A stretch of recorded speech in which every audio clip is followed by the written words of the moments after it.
Kia ora, talofa, namaste, haere and welcome to this week's episode of the Niche Cast, where we are going to dive deep into the New Zealand Rugby Union's deal with Silver Lake. Really exciting times there. Just kidding. We're here for some Blackcaps cricket. They are taking on England. So we've got some big yarns to share around that one. That is tonight. So hopefully you can chuck this on before day one starts around 10 p.m. this evening. Maybe you just chuck it on and listen to us spinning Aotearoa Sporting Corridor while you're watching the cricket and fall asleep to our docile, gluggy Kiwi slang, which doesn't sound at all like a fairy tale. Like we just hear using our weird Kiwi dialect, which doesn't feel soothing at all. But hey, however you want to cop it, it's all good. Big Blackcaps cricket versus England tonight. Also got some rugby league matters floating around and other just Aotearoa sporting content and korero to work through as well. Big up to the Patreon, whānau, patreon.com/our niche cache. There is a strictly cricketing conversation there for our Patreon podcast earlier in the week. And we'll be doing another cricket Blackcaps podcast probably next Tuesday, which will hopefully come after the Blackcaps destroy England in the first test. So for starters, if you love the niche cache and what we're doing here, join the Patreon whānau. It's the best way to support us straight up the guts, hand-to-hand consumer dealing. And we also deliver a cricket podcast every week for the Patreon whānau as well. If you don't like cricket, who cares? Just be a generous soul, support us straight up the guts. That's all good. And then we just like to empty our brains about cricket for the Patreon podcast. Today's Thursday, so tomorrow's Friday, which means email newsletter will be sent out by our army of Ravens. And we'll be doing extra Aotearoa sporting yarns as well. The wildcard usually conjures up some footballing news, transfers, maybe some cricket stats. I'm actually got a well prepared with plenty of Kiwi-NRL deep cuts, like, I don't know, let's just say the Fa'atili brothers, the Usos from Christchurch. They are starting together as props for Wynnum Manly Seagulls under-21s in Queensland. And they've been starting together for a couple of games now. Felix Fa'atili, he moved up from under-18s to join his brother, Caius Fa'atili, and starting as props in the under-21s. And that's just a taster of the Kiwi-NRL deep cuts that I might deliver in the email newsletter tomorrow. And you won't find any of this stuff anywhere else. These are just relevant, newsy bits and bobs that we like to share in our Monday and Friday email newsletter, thenichecase.substack.com. Sign up. Big yarns are always found on our website, theniche-case.com. The wildcard's written about the best number 11 batter to ever exist, Trent Boult. So check that one out. Big Flying Kiwis yarn as well.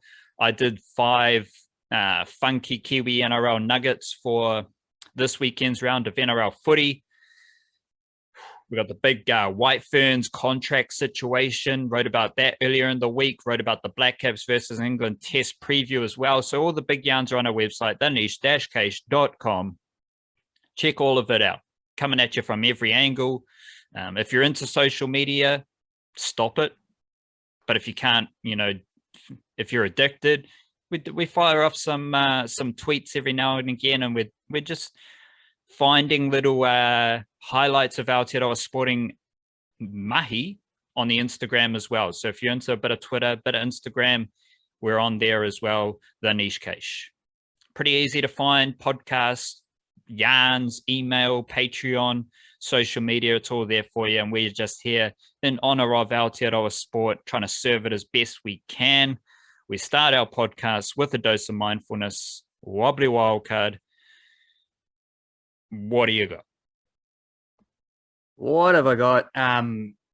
This from Mr. Krishna Das, who there's a photo of him here, and he's a white guy, so I guess he's one of those American fellas. Despite the name Krishna Das, I guess he's one of those fellas who, one of the hippies who found Eastern religion. So shout out to him. I can't criticize because Ram Das is my guy. But Krishna Das said, "Don't wait for a guru. Life is your guru." That's fantastic. Life is a guru. You don't need someone else like sharing.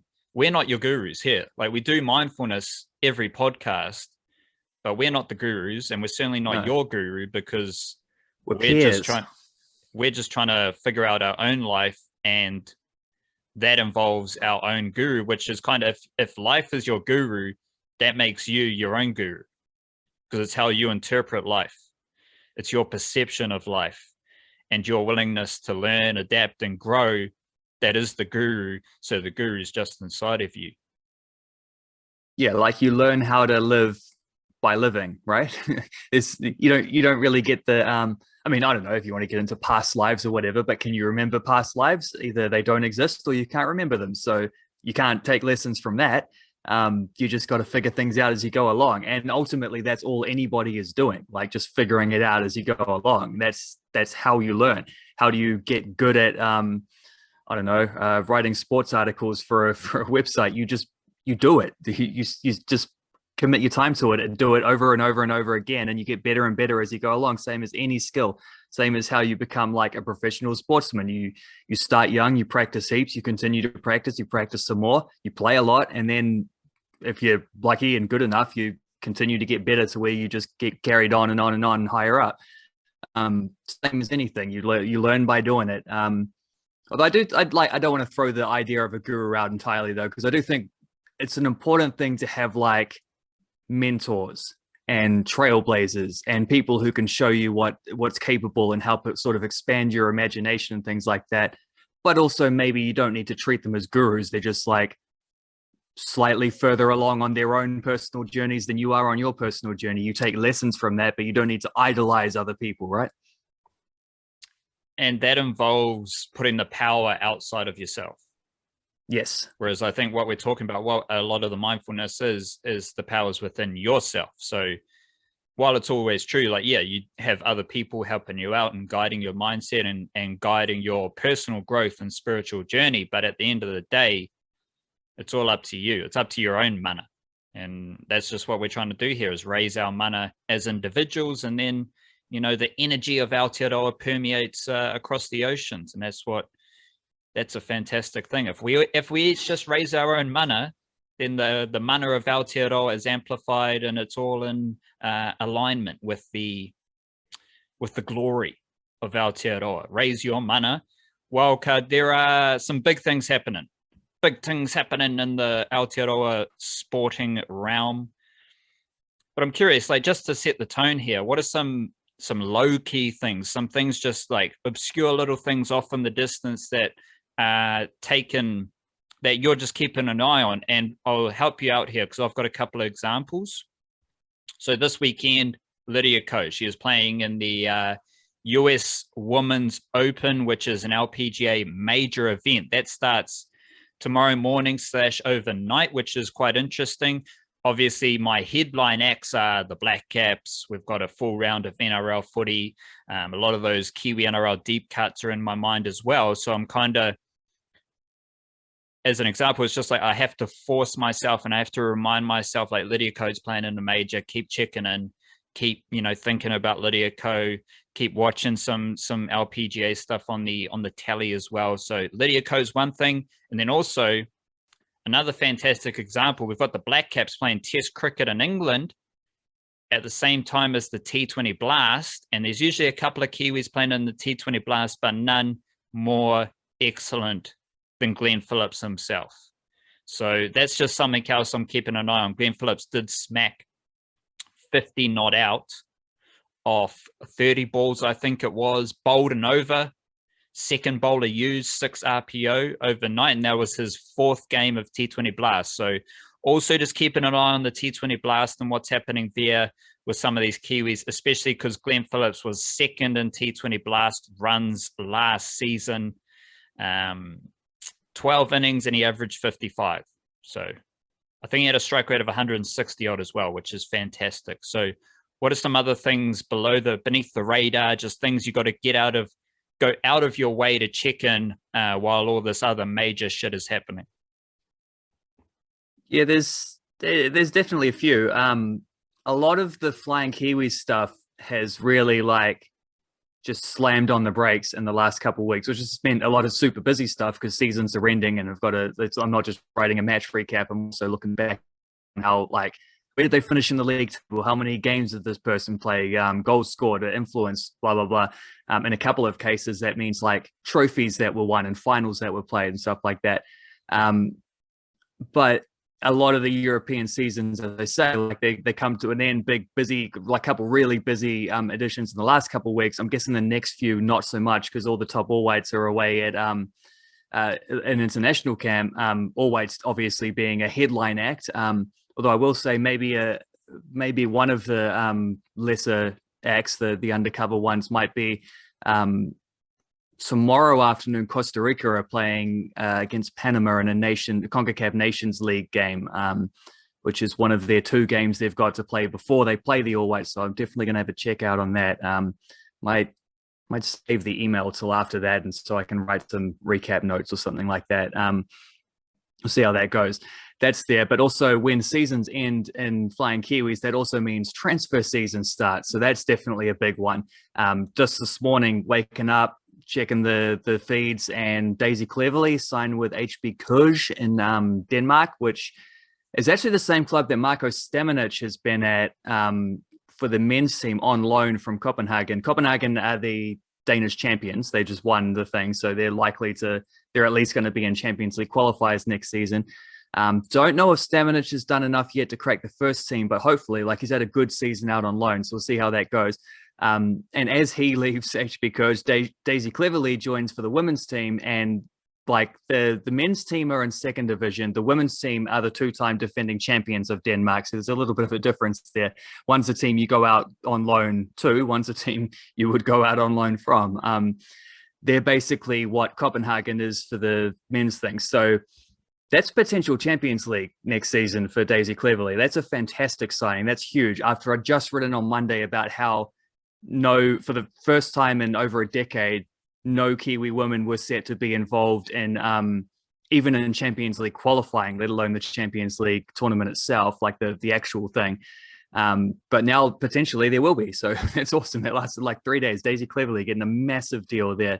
And after getting completely ignored by the NWSL draft as well, which was a scandal at the time and looks even worse now for both her case going to a Champions League club in Denmark, and also Jackie Hand, who's signed with a team who are not in Finland, but they're an island off of Finland that play in the Finnish league. And she's already signed a contract extension with them because she's come in and scored goals and set up goals immediately. So both those players ignored at the NWSL draft, doing awesome things in Europe instead. So that's just hoping for more of the same on that. A few more transfers to come. There's been a few releases, so there's definitely a few free agents ready to go. That's a big one for the next couple of months, not just the next couple of weeks. Also, domestic basketball stuff. There is some NBL re-signings and stuff like that, but especially the Kiwi stuff, which is actually a really nice evening doubleheader when you think about it, because a lot of games are on at like 7:30, roll through to about 9:30, flick it over to the cricket, build-ups on, there we go. So heaps. I've been watching a lot of that anyway. I'll watch even more of that, hopefully, when I can tie that into like a full-on evening of Kiwi sport. Is awesome. And then I don't know if this is a minor one or it probably should be a major one, but it's maybe somewhere in between, is the boxing that's coming up on the weekend. So Sunday morning, we've got the triple banger. It's the Kambosos versus Hemi lightweight unification. I can't remember what the division is. An Aussie bloke versus an American bloke. Because of that, the American coverage has gotten frisky. So the thing is actually like the main event is on at like midday Sunday or something stupid like that. Like you think a world title unification bout held in Melbourne would be on, I don't know, Saturday night, 10 p.m. or something like that by the time the main event begins. No, it's midday on a Sunday. And that is because that makes it like 9 p.m. or something like that in America. So basically TV deals in America dictating the timing of that one. But before that, one of it's not a co-main, but it's like the one either just below that or just below the one just below that is obviously Junior Farr versus Lucas Brown. Great fight. Lucas Brown, former contender. He has challenged for a title belt before. but is like 43, 44 years old now, so on the way down. It's been a little bit more impressive in his recent fights than I initially gave him credit for. So that will be a tough one for Junior Faro. I'm still hoping to see him pull through there with a nice convincing win. Earlier than that, we will have David Nyika against, I can't remember the fella he's fighting, but a local Australian guy who he should absolutely pace.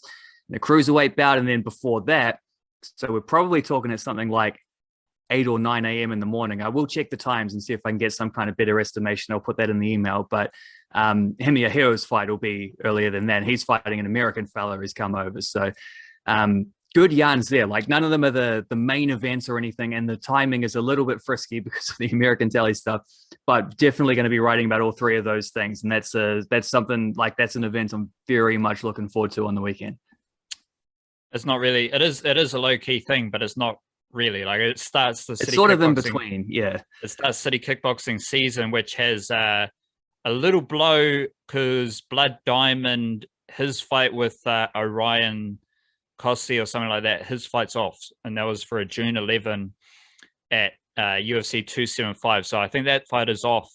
So that's one UFC fight out of the equation, but that boxing is on Sunday. So as we said, like last week was the calm before the storm, and the storm is fucking here. So we're right in the midst of it, and we're absolutely loving Raincoats it.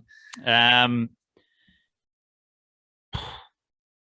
I had last week we also recorded that the Warriors podcast, the Warriors fandom podcast, and I just need to walk through just a little viewing experience here because I'm the guy who believes the Warriors are cursed, and I've tried to the guru is within myself. So, and life is the guru. So all these little fandom pockets we have, they're the guru, and that's how we learn and that's how we grow. So I've obviously expressed my learnings from the guru of the Warriors over the past few years as well. And then I was watching the Warriors play the Knights, and I've seen the Knights be absolutely shit many times this season. And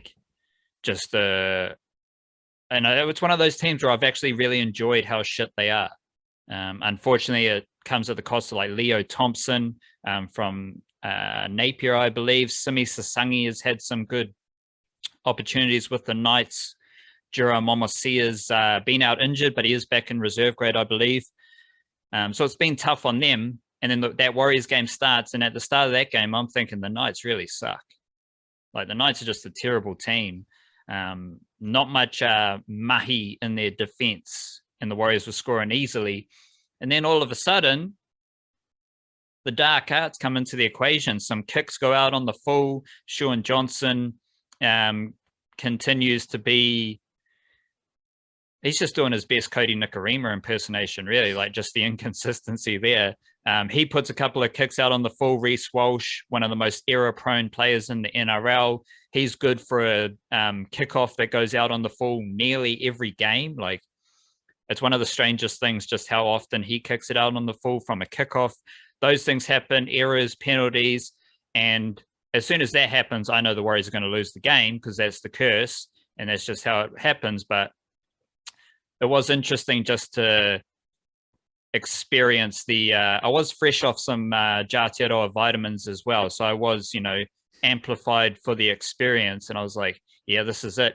This is it. The Knights really suck. The Warriors, they're going to get a solid win here against a really shitty team.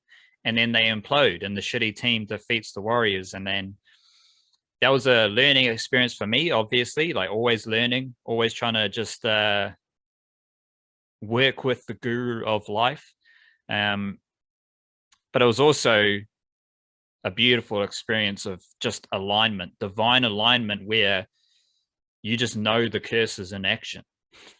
There's nothing else at play there, just the pure Warriors curse. And it was a fascinating experience. You can bounce off that if you've got anything else to add.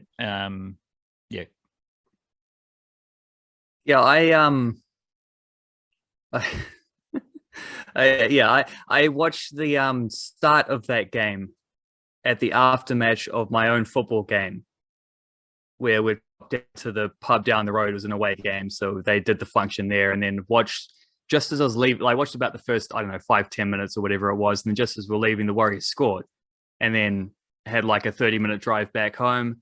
Warriors scored again during that time. So once they got back, and then I went and had a shower, and they scored again after that. And then, so I only really watched the second half when things were kind of rubbish, and they were just like leaking mistakes and points, and slowly getting ground out by a bad team. Like, so I don't know how that viewing experience compares, but it was like, because the other week I watched the first half of the Bunnies game, and they were so terrible. I was like, I'm not wasting my time watching the second half of this. I'm not a Warriors fan. I don't need to do this to myself.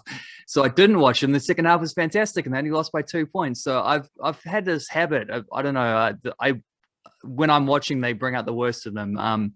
But then also, at least I can say non-superstitiously, it's not my fault because they're cursed. Like, I didn't bring it about. They were already cursed. It wasn't me. And I did. I don't know if it counts as the same Jarturo vitamins, but it's a different vitamin input on the Raiders game a couple of weeks back, where Sean Johnson hit the field goal at the end.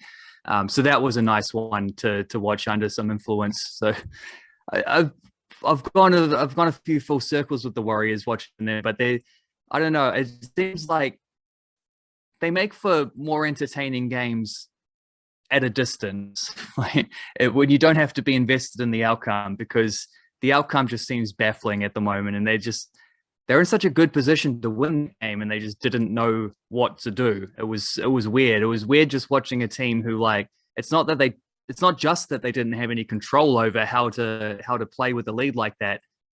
It's that it actively seemed to make them panic and more error prone and stuff like that. So they're in a weird position at the moment, it seems. The important takeaways are how the curse arises, how the curse arrives. Is it coming in blowing trumpets like, yo, I'm fucking here, which is basically multiple errors in quick succession to destroy the flow of the game? Like, that is the curse coming in a parade. But then there's other shit, this Matt Lodge situation, little bits and bobs where you're just like, oh, this is some weird shenanigans. And that's the curse kind of coming in like a Dementor, where you don't really know what's happening. You get a bit of a cold breeze. You're just uncertain, but you can feel the dark arts, and that's when it comes in. Ultimately, though, like, I just feel sorry for the Warriors. I'm empathetic to their situation, and they'll come back to Aotearoa soon, and that will be cool. I don't think that's going to change anything about their season drastically. And it's kind of like, for the Breakers, Warriors, and Phoenix, you just want to see them playing a normal season with just things in place. So I'm certainly not going to like ravage the Warriors any further, because I just feel sorry for them with what's happening. Obviously, they've got the curse as well, which is a really tough thing to deal with when you've got no control over like the errors you make. It's just some fucking mysticism at play. But the Warriors will come back to Aotearoa at some point, and that's cool, and we'll keep moving. Again, just don't hate on the Warriors. Like, right now, it's not worth it. It's not worth your negative energy. And also, there is some things will get better.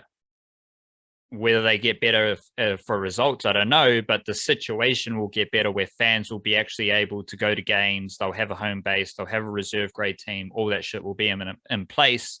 But that brings us to a really exciting week of NRL footy wildcard, because, there's that other fixture happening. So a bunch of those players are away, and there's some massive Kiwi-NRL implications. Like, this is a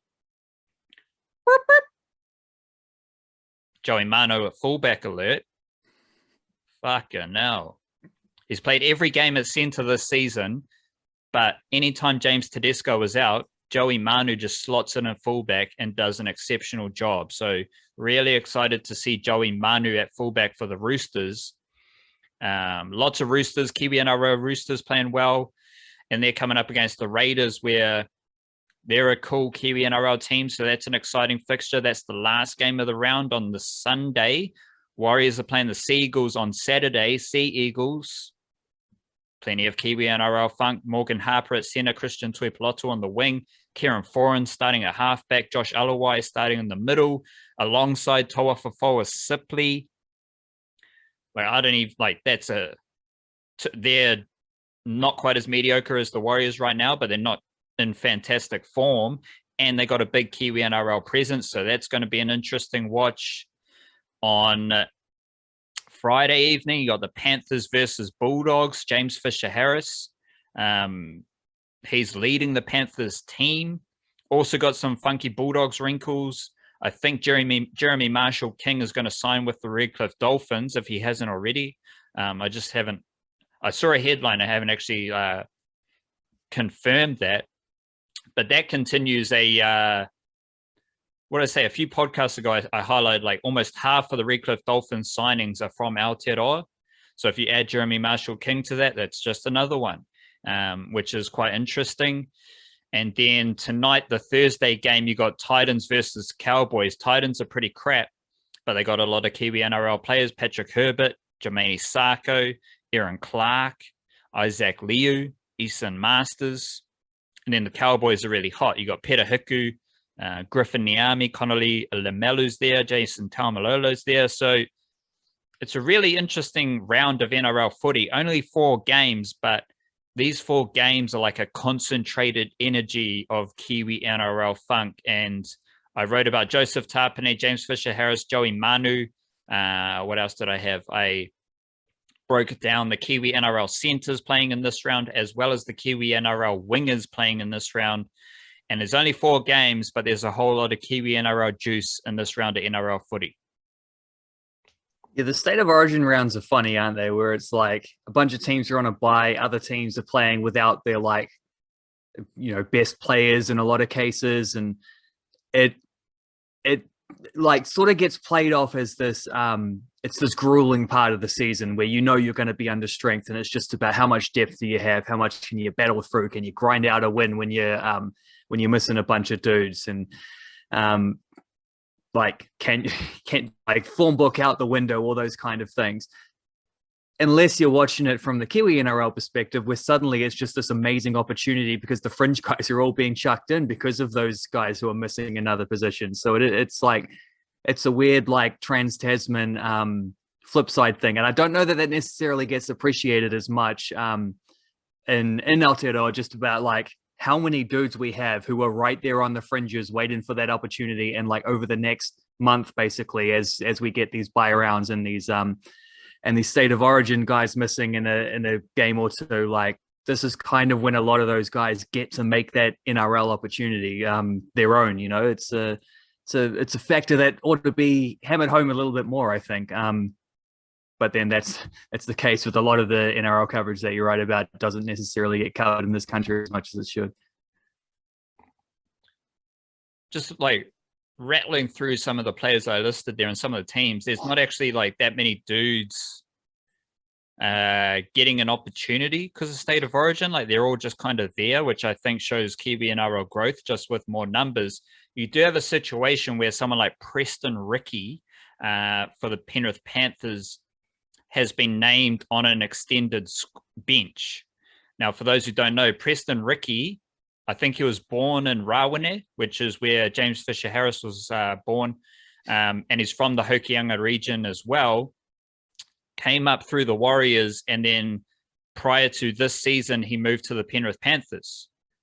So he played reserve grade for the Warriors, then he played reserve grade Warriors Redcliffe, and now he's playing reserve grade with the Panthers. And because of some of the state of origin stuff, now he's named like 22nd man for the Panthers. So he won't play, but he's in the mix. And there's also a flow on to, I think it's their New South Wales Cup team, because William Whakatomafe and Dayon Amatuanai, they also moved from the Warriors Redcliffe connection to Penrith Panthers ahead of the season. So now, because of state of origin, Amatuana is named to start on the wing for the Panthers New South Wales Cup team from under 21s, where under 21s still have Whakatomafe starting at fullback. He's starting at fullback, but Amatuana has been promoted to New South Wales Cup winger because whoever was their New South Wales Cup winger has now been promoted to NRL. So it's kind of like you got to get deep into the deep cuts for those type of opportunities that State of Origin is bringing. Otherwise, it's all kind of stock standard as far as like the dudes who have been playing are playing. But that's also just kind of coincidence because you look at the Bulldogs and Raymond Faitala-Mariner has returned from injury and he's starting on an edge for the Bulldogs. Zach Docker-Clay, I think he's the third Kiwi-NRL debutant of the season. He's been around for ages, but he's getting an opportunity with the Bulldogs right now, which is good to see off the bench. And he's overtaken some of the Bulldogs playmakers who were there for a couple of years. So that's good for him.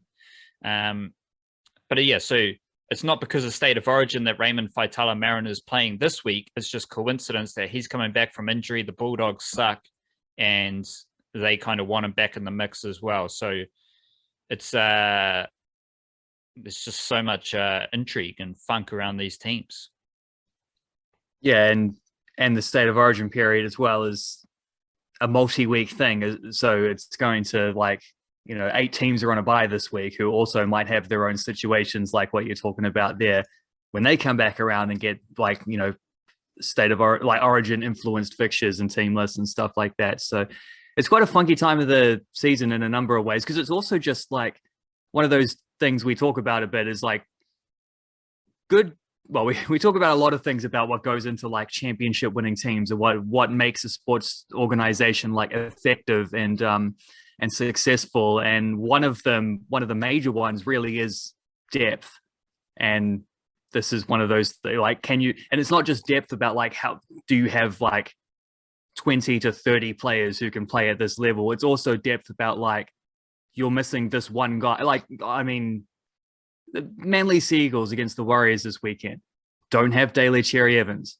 Can the Manly Sea Eagles be the Manly Sea Eagles without DCE at halfback sort of thing? Like that, those kind of stories as well, where it's not even just about how deep you have to go. It's also about like, can you change the focal point of the team and be that kind of, because every team who has Origin guys missing, those are the best guys out. The best Australian guys out, and in a few cases, Samoan and Tongan guys out. But can you operate without those guys as well? These are all just interesting opportunities to see where some of these teams, even like some of the contending teams, like where are you at? Like what can you do in that situation? It's fun. Like it's an enjoyable little wrinkle in the NRL season.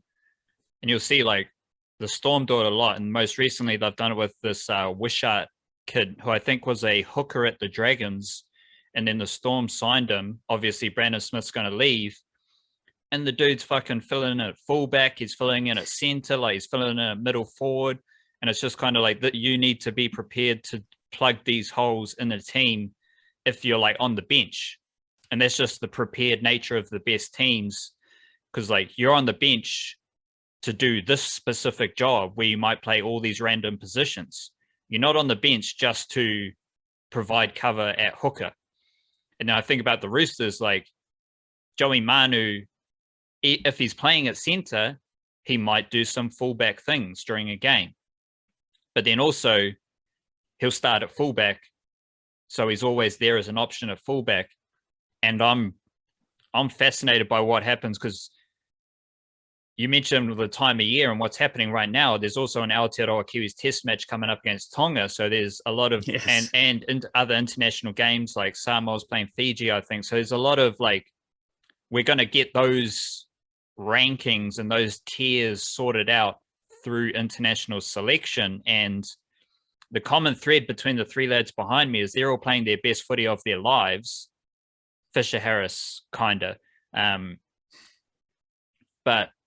a lot of the best Kiwis players are doing their best mahi, which makes me think, like, is Michael Maguire on their case? Like, we need you, because that's what State of Origin happens. You'll get a call from the State of Origin coach or a text, and he'll say, like, you're in the mix. Like, you just need to get, keep dominating week in, week out, blah, blah, blah, be a leader for your club team, blah, blah, blah.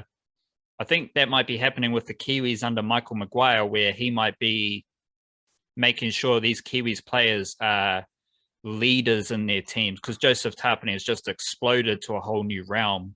And a lot of the Kiwis players are playing really good footy.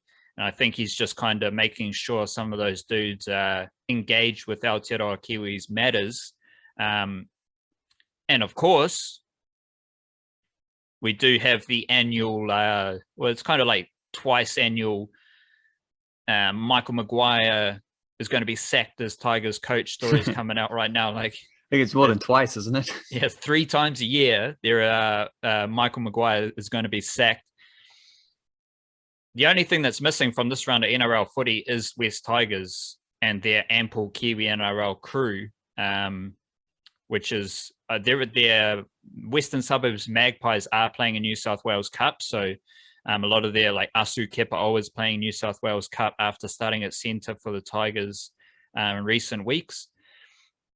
So there is that factor as well, like this weird situation where Michael Maguire is the West Tigers coach. He's not particularly good as far as winning games goes for West Tigers. He has been very good as far as reshaping the Aotearoa Kiwis. Haven't seen them for a while, so there is that. But I come back to the idea of the West Tigers. Under Michael Maguire, there's a lot more Polynesian players. There's a lot more Indigenous players. There's a lot more Kiwi-NRL players. And I can see what he's building, and he's quite clearly using his Aotearoa Kiwis connections. It's just not working out as far as their footy goes. And I certainly want him to stay on as Tigers coach. It just gets tricky when you're not winning games, you know, like that's kind of the, and the reason 3 times a year Michael Maguire is going to be sacked is because the Tigers don't win games. So it's this interesting, weird scenario. None of that impacts his Aotearoa Kiwis mahi, because he's still, you know, a great leader for Aotearoa Kiwis Rugby League right now. But that is a interesting situation to keep an eye on, more so from the Aotearoa Kiwis standpoint, because you've got all this Australian headline stuff around the West Tigers.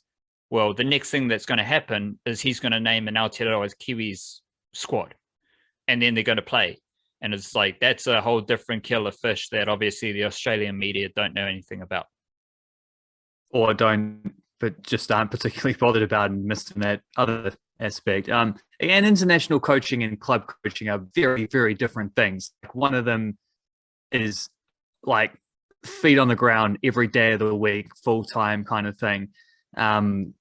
Trainings every day, whatever, constantly preparing for the other one is sort of you're never off duty, but like you ramp up in terms of how much energy you're devoting to it, in little waves depending on where you are in the calendar. And at the moment it's a pretty heavy time for that, because as you say, there's a squad naming coming up, there's a game coming up, first time since November 2019, whatever it was. I think it was Kiwis last played around the same time as the All Whites last played before the pandemic, and then the All Whites have come back and had like 10 games or something since then, which once upon a time they were both absentee national teams. And now now the All Whites are coming up with the biggest game they've played in years, and Kiwis are actually going to get to play as well. It's nice. This is the ramp up we we're talking about at the start of the podcast. But yeah, like Michael Maguire struggling at the Tigers doesn't seem like it should. It doesn't seem like it should have any influence on how people perceive him as the Kiwis coach. Like those are different things, different jobs, different requirements that go into them as well. And we'll get to see how they're looking in a couple of weeks against Tonga. I had to question my avant-gardeness wildcard, because in the Patreon podcast, I did express that I thought that Ajaz Patel might get a bit of game time in this first test for the Blackcaps against England at Lords. I also wrote about it in my first test preview. That seems like a hot take. Just like looking around the international cricketing sphere, not many people are picking Ajaz Patel to play. And if you're listening to this, teams are probably named. they're probably warming up for the game. They're probably lacing up to play the game. So you'll definitely know if AJ Patel is playing or not. But I did make the case to you in that Patreon podcast about AJ Patel playing. For those who don't know, Trent Boult is highly unlikely to play. And then it's an equation of whether Matt Henry or AJ Patel plays. And I made the case around AJ Patel playing because he's done a lot of mahi in the warm-up games. He's taken wickets in England, and Gary Stead himself was talking about how dry the conditions were in England. We got into the, what is it, the latitude, longitude? Which one's the horizontal? Latitude, I think, is the ups and downs.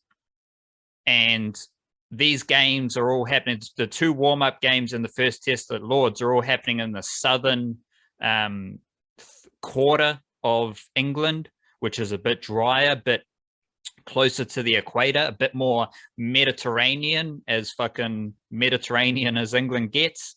So that plays into the dry conditions aspect.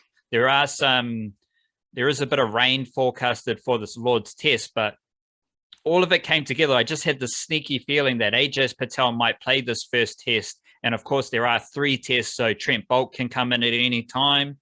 You can bolster the team in various ways over the course of a series. But I did lay out the case for AJ Patel's selection for the first test based on some of those notes. How are you feeling about that idea just a couple of days removed from it and on the day of the starting of the first test? Well, I wasn't necessarily considering it up until a couple of days ago when you laid out that same case on our Patreon cricket podcast, and you swayed me with the argument there, and I haven't changed my mind since again. So I haven't reverted back. I'm still thinking from what you've said. And as you said it all again there, like, that just sounds like AJ Patel is being lined up to play. I can't remember who it was. One of the Kiwi journalists that was over there with them did tweet out a thing of AJ Patel warming up the day before, how he was like the first one out there getting through his bowling strides and stuff like that. So maybe that was a little bit of a hint. I don't know as well, but that's like, other than that, I don't know. That the Blackcaps are playing it a little bit close to their chest, more so than England, where like Brendan McCullum named the team like 36 hours out or something like that. We already know who the England 11 is at the time of recording. We knew it yesterday. Not quite so much with the Blackcaps, although there's really only 2 spots that are up for grabs, I think, barring anything out of the box, which is Henry Nicholls fit enough to play? And on account of he was already injured and then he got COVID, which set back his injury, almost certainly no, which means Daryl Mitchell will play instead of him. And then it's, is Trent Boult ready to play, having come back late because his team went all the way to the IPL final? Did they win or did they lose? I don't actually know what happened there. Did they win or did they lose? And did Trent Boult play in the IPL final? I have no idea, and I don't care. So. Neither. That's I don't know what that says about the IPL. I guess it's crumbling because our podcast didn't take notice. But probably not. Like, generally, the Blackcaps are relatively play it safe with these kind of things. So I would imagine Trent, but it sounds like as well that they're probably leaning towards Boult not playing the first test, play the next couple, no dramas. Especially if these are the conditions, because after a game at Lords, they do go and play, I think Nottinghamshire and Leeds after that. So much further north, where going by the latitude theory, probably less conducive for a bit of spin bowling, particularly very early in the English summer. But that only means, like, if AJ Patel is going to play, here's his opportunity, and then Trent Boult is up in the air. Well, then if it's not Trent Boult, it's either going to be Matt Henry or AJ Patel. And if you're saying these are the best ones for spinners, you bowled him a lot. He's taken some wickets in the warm-up stuff. It just, that to me adds up. Like, AJ Patel is the favorite to get that spot. Like, as far as I could see it, I would imagine so. And also, I would guess to bat at 11. Just spinning off the thing I wrote yesterday. Like, I'd imagine he would then bat at 11, wouldn't he? Whichever of those guys. which neither of them, like, I think Ajaz Patel, the only games he's batted at 11 have been when Trent Bolt hasn't played. So, for example, that India tour last time, and it might have been, I think, the Sri Lanka tour as well. The first thing of the after the 2019 World Cup, I think he batted 11 there. Don't know why. I don't know why Bolt was ahead of him that day. But since then, that hasn't been the case when they've both played. It's just they haven't always both played. Matt Henry batted at 11 against South Africa recently and scored a 50, which was only the 20th instance in Test cricket history of a number 11 batsman scoring a 50. Trent Bolt has also done it. He's on that list.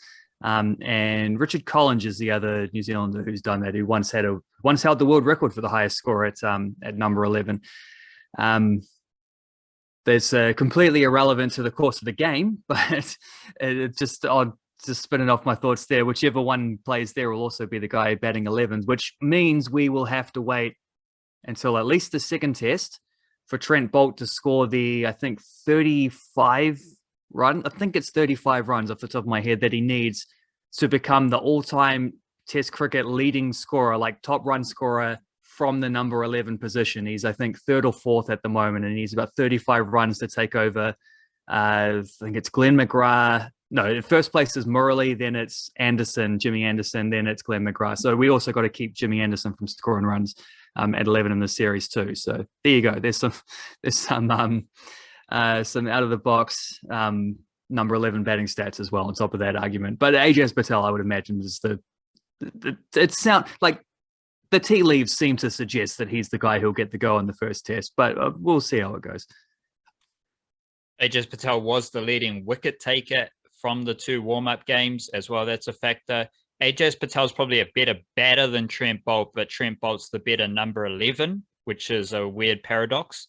And because Ajaz Patel's had some really good moments with the bat, like a couple of gritty not outs and stuff like that.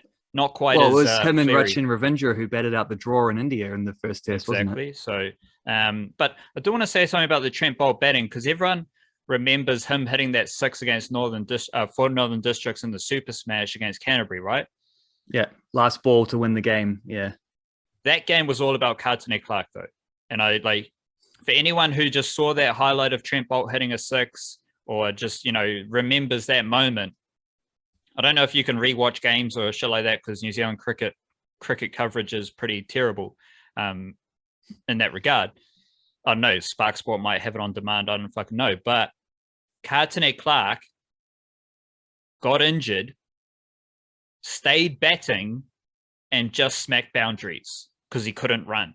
That is why Trent Bolt had the chance to win the game. Is because Kartini Clark got pinged in his hip.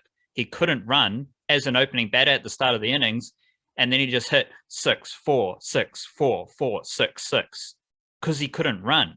And then he had to retire injured, and then he came back out to partner Trent Bolt. He didn't have to do anything because Trent Bolt just hit the 6, but Northern were only in a position to be in contention to win that game because an injured Kartini Clark had smacked some ridiculous boundaries. And I just have to always big up Kartini Clark in that regard.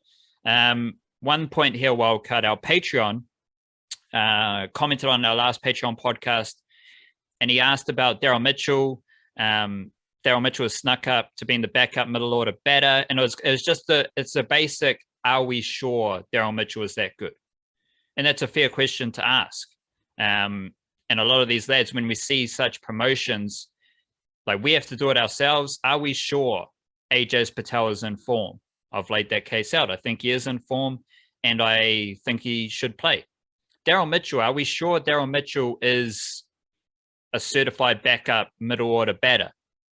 I think he is, and I think we've agreed that he is the next best dude to replace Henry Nicholls just as a number 5. That doesn't mean Daryl Mitchell is better than Henry Nicholls. It means Henry Nicholls is unavailable and Daryl Mitchell can slot in there. Daryl Mitchell, test batting average of 40.3. First class batting average over 135 innings, which is a fucking long time. And he's averaging 37. Key indicators here of a quality batter: first class average 37.7, list A average of 37.8, T20 average of 30.6, If you're averaging over 25 in T20 cricket, that's really good. And if you're averaging 30.6 with a strike rate of 131, that's also pretty good. Those are key indicators of a good batter. And also, if we look at what Daryl Mitchell has done, well, he doesn't have an ODI average, which is interesting because he's had 2 innings and he hasn't been dismissed. One of those was 100 not out. So that's a good thing as well. So his average is going to be at least 100 if even he gets a golden duck next time. He's in the right place there. What has Daryl Mitchell done in international cricket? Just like not stats wise. Well, he opened at the T20 World Cup and did a really good job there as a surprising candidate. He's played various roles in the test team, like being promoted up the order to plug a hole, coming in as an all-rounder. Like he was given Colin de Gronholm a bit of a competition for that all-rounder slot at various times as well. All of which is to say, like, I believe Daryl Mitchell is one of the best batters in Aotearoa. Like, he's not top 5 because the test batting unit, like, that's top 5, but he's certainly just straight up one of the, 8 to 10 best batters in Aotearoa. We do mention Glenn Phillips a lot, and I think Glenn Phillips is worthy of similar standing. And of course, there are dudes like Tom Bruce who have done a fantastic job in domestic cricket, but these dudes are scoring runs either in international cricket or around the world. Like Glenn Phillips scores runs in every T20 competition. Tim Seifert doesn't. Like Tim Seifert doesn't score runs everywhere he goes.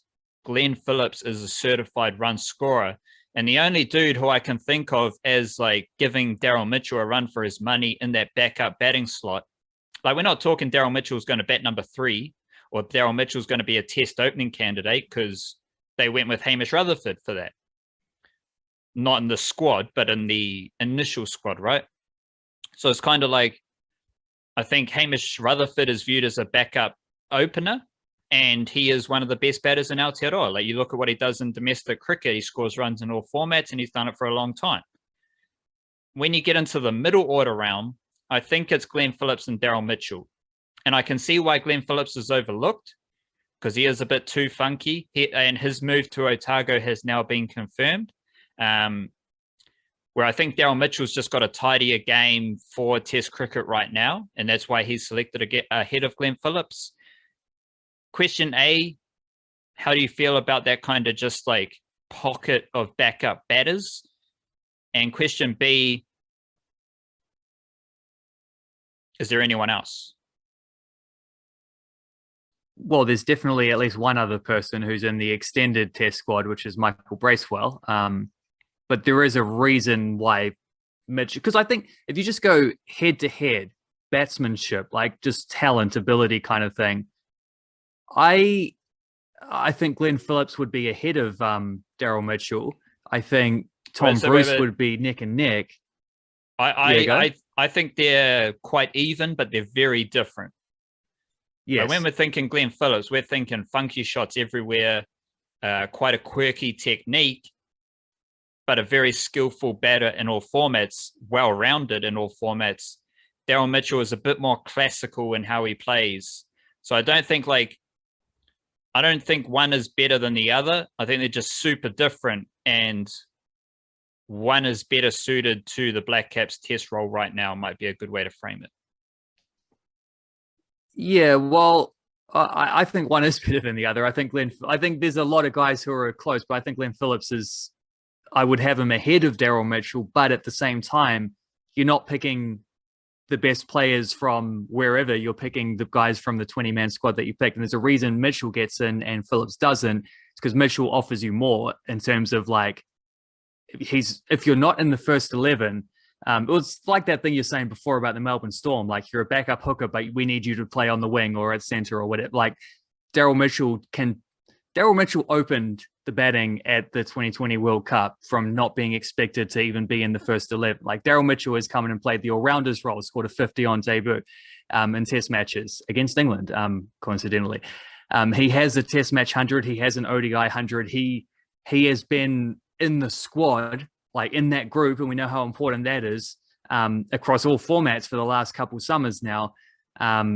Phillips hasn't got to that point in the test stuff yet. He has played one test match, but it was, called up through a series in Australia to come in when other guys were missing. It wasn't like first choice, part of the 15 kind of thing. Like I would have just as much trust in Glenn Phillips scoring good runs at 5.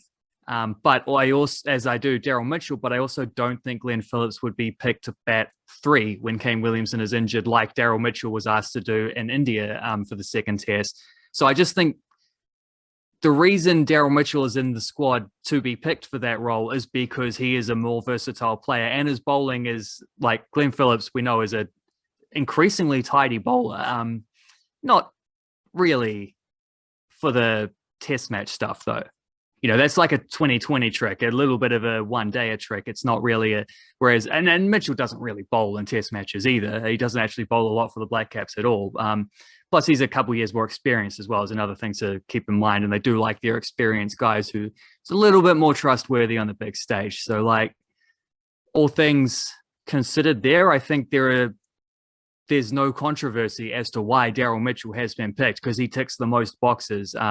And gets himself into these squads to be available for this because of his sort of versatility and trustworthiness. I would still rather have Glenn Phillips if you're going 5, but I certainly got no dramas with Daryl Mitchell being there either. And I fairly trust. I mean, I'll tell you this, because I was doing some stuff thinking about, because I read an article on Cricket Info, I don't know if you read it as well, a big long read about why Brendan McCullum was such a bold and exciting choice for the England Test coaching job. And a lot of it was giving him credit for stuff that I felt like Kane Williamson deserved equal, if not more credit for, like just turning the squad around and stuff like that. It's like, yeah, they like, and we've talked about this in recent podcasts as well, like McCullum and Hesson's role there was important. It wasn't immediately successful, though. It took a few years for that to come around. In fact, his first test as captain, they got bowled out for 45 in South Africa. That took some time. That took some work.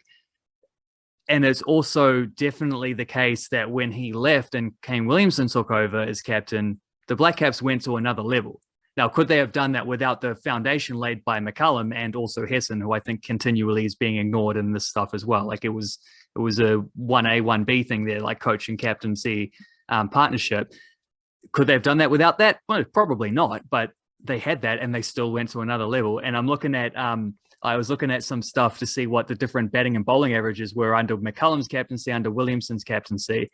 Daryl Mitchell never played under, I also added in Tom Latham to fill this out. Daryl Mitchell never played under Brendan McCullum's captaincy, obviously, but under Tom Latham's captaincy, batting average 27.37. Under Kane Williamson's captaincy, batting average 92. Like he's every 92 when Kane Williamson is there. So probably because one of the main games he played when Kane Williamson wasn't there, he was asked to bat 3 in India. So obviously not a lot of runs to go around in that scenario. But also like there was the home tests and stuff. Mitchell played a few of those and Williamson didn't play any of them. So, and it obviously clearly helps to have Kane Williamson there, not just as a captain, but as a batter at number 3. You're coming in after him. You get to bat with him sometimes, that's going to make things easier. But Daryl Mitchell scored a lot of runs when he's had Kane Williamson there as his boss. So that as well is a rather exciting thing. And also that trend carries on, because if Mitchell doesn't play, like thinking forward to the second test, perhaps when maybe Henry Nicholls is available, Henry Nicholls batting average under Brendan McCullum 19.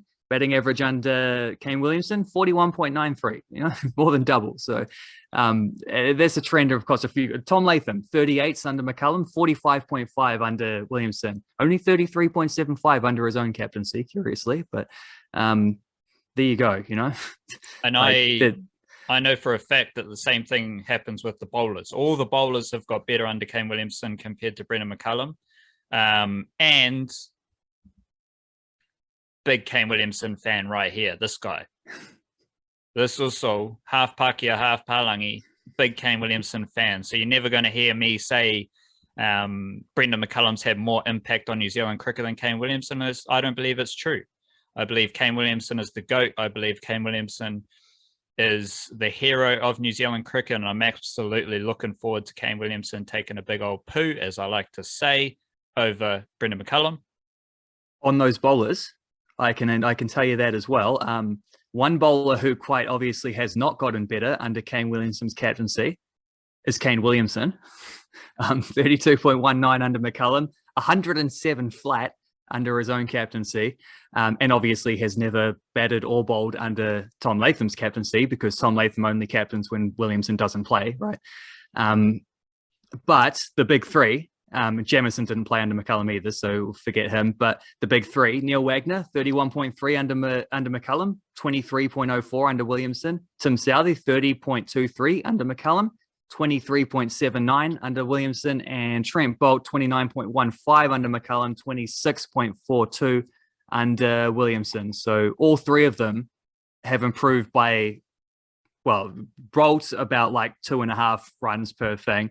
The other three, like over 7, 7 runs better per wicket. That's considerable. Like that's not just a small, and these guys are playing heaps of test matches too, so there's no small sample size involved here either. Like that's a notable specific difference, that these guys have been bowled better under Williamson than they did with McCullum.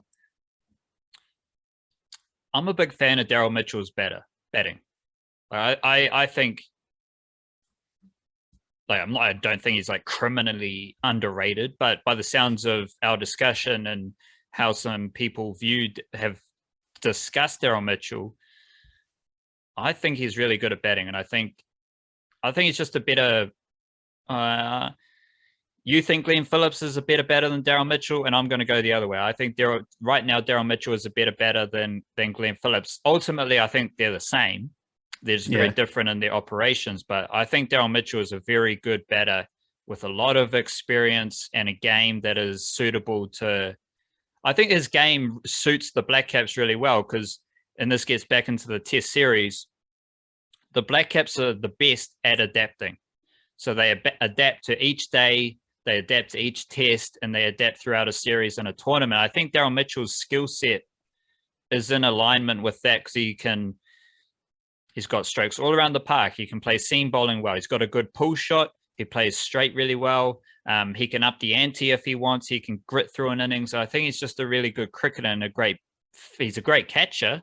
We know that for sure. Glenn Phillips, also a great catcher. Glenn Phillips, he finished the Kiwi summer with a wicket in 8 consecutive innings. And he took last 2 games of the summer were Plunket Shield games, 2 wickets, 1 wicket, 1 wicket, 1 wicket. So if we're talking about Michael Bracewell, spinning all-rounder for the Blackcaps, Glenn Phillips needs to be viewed in the same discussion. And obviously, Glenn Phillips is far superior to Rachin Ravindra and Mitchell Santner. But yeah, let's zone in on this first test at Lords. Couple minutes to finish the podcast here. I just keep coming back to this long haul type of idea. Of course, fizzing with excitement for the first test, but it's also like Trent Boult can come back into the equation. Like there's so much happening in a 3-test series that we need to keep that at the back of our minds. I think I said on the Patreon podcast, feeling supremely confident in the top 4 batters, which is a strange feeling for Blackcaps fans. And then it's just the bowling unit. If Ajaz Patel does play, you've still got fantastic seamers. And if I'm to pick one seamer that I'm really intrigued about wildcard, it is Kyle Jamieson, given that I did explore that plateau back in English conditions. Is he going to be bowling that hooping in-swinger to the right-hander? That is a key delivery for Kyle Jamieson that we need to watch out for. Big in-swingers to right-hander, big out-swinger to the left-hander, because that type of swing, I don't think was as evident in the Kiwi summer as it had been previously, which might be a factor on his plateau.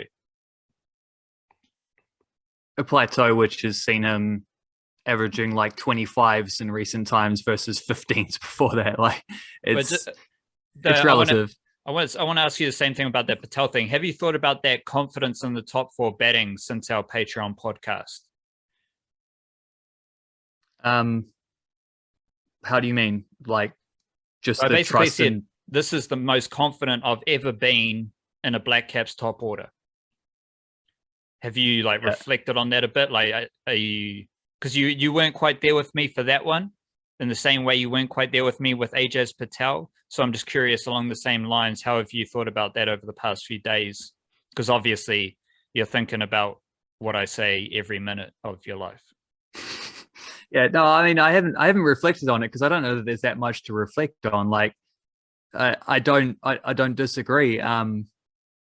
Because the way you laid it out in the Patreon podcast is like, yeah, like when Ross Taylor was at his peak and you had him and Kane Williamson there and Tom Latham emerging, like, yeah, that's pretty quality. But you also had an opener you weren't quite sure about. Um, my reservation was that if you've got a top four, like a top four is coming out to face the toughest scenarios against the new ball and fresh bowlers and stuff like that, you can just get out randomly. And if that is the case, you still need a middle order to sort of back you up. You can't necessarily expect that for well, I mean, you just want to cover all your bases basically. When you pick a test team, you want to be able to score runs from as many places as possible. Even if the top four do like 300 for two or something like that when the next guy comes in or whatever. Like You are a big fan of number 11 batters. I had to just write a couple of thousand words on that. So the good and bad, because one of the things I focused on there was old mate Ibadot Hussain and his just incredible numbers. He's batted 24 times in test matches and has 13-0 not out scores. Like that's not even including the actual ducks he's got. He's got 0 not out 13 times. Last match he played, he actually got 0. He was run out for 0 off 20 balls. Trying to get back for a second to help his mate. I think it was Mominal maybe, or Mushfiqur. I can't remember who was like 175 not out at the other end. Not like 0 off 20 run out was so good. He got promoted to 10 in the second innings of that one. And the guy who dropped below him was out for a golden duck at 11. So he might be so bad that he's gone up the order, whereas Trent Boult is so good that he gets to stay at 11. It's a really weird one. But I mean, like the two reservations are the first one is that I'd rather have like a top 5 for which I can be fully confident in than a top 4, obviously, or a top 6, a top 7, whatever. But I felt like this is the best batting lineup the Blackcaps have ever had, just on a flow-on, ongoing like situation for like at least 4 years. Like it's some of the personnel changes and there's ups and downs, but just in general, I've felt really confident about our batting in a way I've never ever done before in my lifetime. And from what I've read about the history of Kiwi cricket, no one else ever has either. It's always been like there's, John Wright will graft out a good 100 or something as an opener, or Martin Crowe, like swashbuckling, what a player, but it's like who you've got around them. And that 80s team was pretty strong, but it's not as strong as what they got now, where everyone's averaging 40 plus. The one exception is a lot of Will Young's most impressive stuff hasn't yet come in Test cricket. He's had a few innings, but he sort of needs like the big hundreds and like if maybe like I don't know. He's got to raise his average certainly, because he clearly has the talent and the form based on his last couple of years as well, and he's ready. Like everything shows that he's ready. It's just the next step is to score a bunch of test runs, push that average well in excess of 40, like others have done around him. And then that's like the final bit of the cherry on top of the cherry on top of the pavlova or whatever, when that's the case. And this, like, I have every confidence that this could be the series for him, where it's just like the breakout bunch of 50s, 100s. He's been doing good stuff in county cricket for 2 seasons now. So everything is set. Next step is the thing. But that's the tricky thing about when you're assessing like the quality of any team, is often you can't say like, you can't judge it on potential, but then also when you're judging it on things that have been achieved, that's like, you're either looking in the future or you're looking in the past. It's very hard to be like, the team right now at this moment is at that place. So like we can say that, but then also it's like, but is Will Young going to score heaps of runs and then we get better? In which case it's no longer true because the future version is better. Or if he doesn't, then we go in the other direction. And it was like, actually then was better before. Like it's a weird one when you're trying to assess those kind of things, but confidence levels in the Blackcaps batting lineup, I mean, are only, I would say, heading into the series, the confidence levels in the Blackcaps batting lineup are only topped by my confidence levels in the Blackcaps bowling lineup.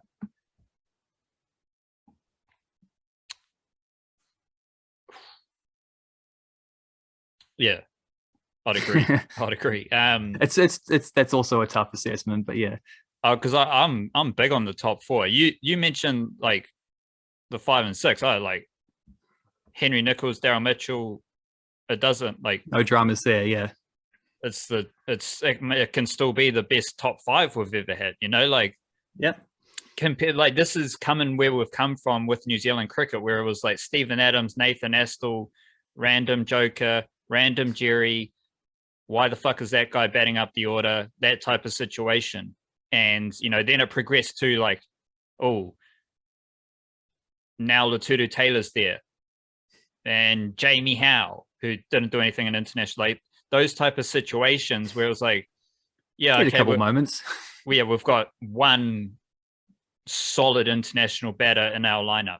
And then Kane Williamson comes along. So it's like, okay, yeah, now we've got 2. We've got Williamson and Taylor. That's really solid. And that's like, that's cool. Taylor is still going to get out early every second or third innings. Like that's just cricket. Kane Williamson is going to score runs, and that's cool.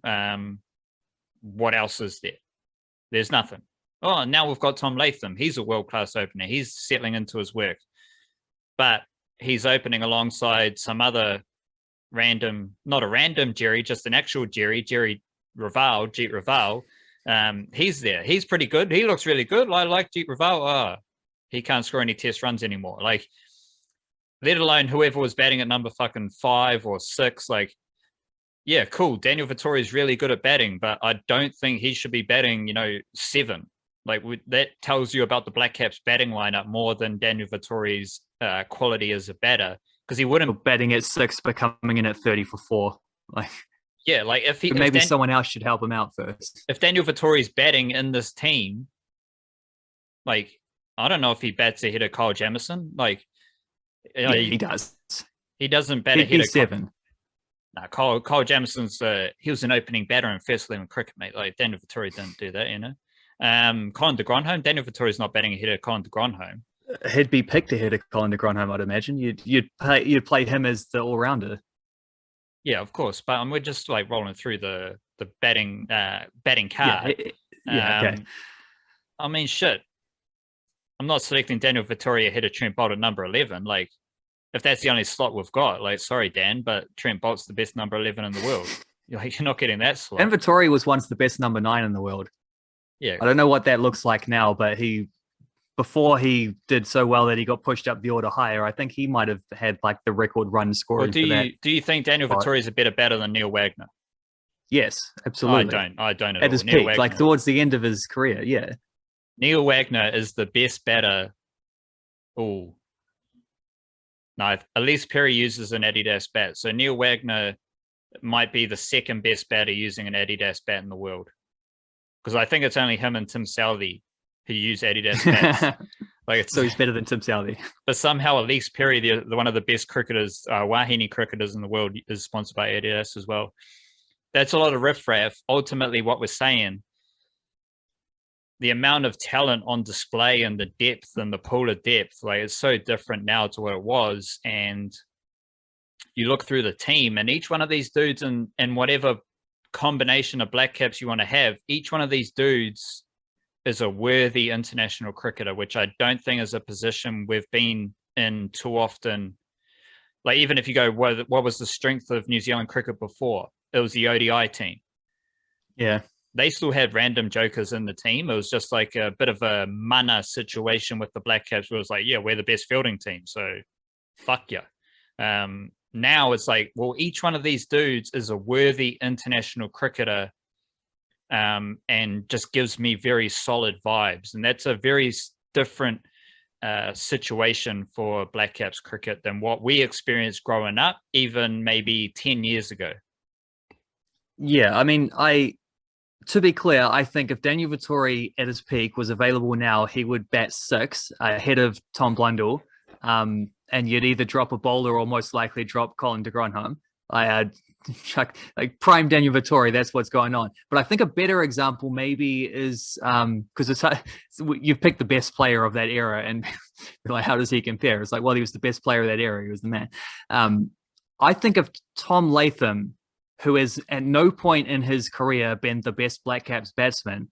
I think he would absolutely be the best Blackcaps batsman if he was batting in that era of like, and as much as I love dudes like Fleming and Astle and McMillan and guys I grew up watching, right? I love those dudes, but Tom Latham is better than them, and he's not the best Blackcaps batsman right now, and has probably never. It depends. It depends on how you see the passing of the torch from Taylor, because you might say he's never been second best. You might also say actually he has been second best for the last year. But also that's coincided with Devon Conway coming in, and Devon Conway is very clearly world class. Like he's unreal. Like we haven't even mentioned his name, talking about how good this batting order is. Like he's going to have a very impressive Test career over the next 5-6 years. Like Tom Latham though is just like, I think he's very clearly better than Fleming, Astle, McMillan, all those guys. Like that. I think Fleming had the highest. Oh, McMillan had a good Test average, actually. His was like 38-ish. I think Astle's was like 37. Fleming was just over 40, because I remember he got it up to 40 in his very last Test match, which was Tim Southee's very first Test match, coincidentally. But is Tom Latham better than Matthew Sinclair? Matthew Sinclair on debut? No. Matthew Sinclair for the entire rest of his career? Absolutely. He's better than Peter Ingram, too, I'll tell you. I also think Tom Blundell is better than Daniel Vittori. Let me just say that. Like, nah, I'm not going to sign off on that one. Daniel Vittori is like one of the 5 best cricketers this country has ever produced. Yeah, he's not batting ahead of Tom Blundell, Con de Gronholm, Kyle Jamieson. Like, I can't do that. Maybe I'm the one with the hot takes here, but obviously I love Daniel Vittori. But yeah, that's just me. That's just me. Fantastic bowler, fantastic batter as well. Yeah, hot take central here with regards to the Blackcaps batters and the Blackcaps cricket in Aotearoa sport. AJ Patel is going to play though. We'll lock that hot take in as a co-signed. Is that official? Or is that no? Random? I'm just saying. Right, okay. It's niche case official. Right. Well, at least we're on the same page there. Yeah. We got around to it. Big up Aotearoa Sport, big up the listener, big up the viewer. Be your own guru. Gurify yourself. Raise your mana. Kia kaha. Stay beautiful. Chit-chit.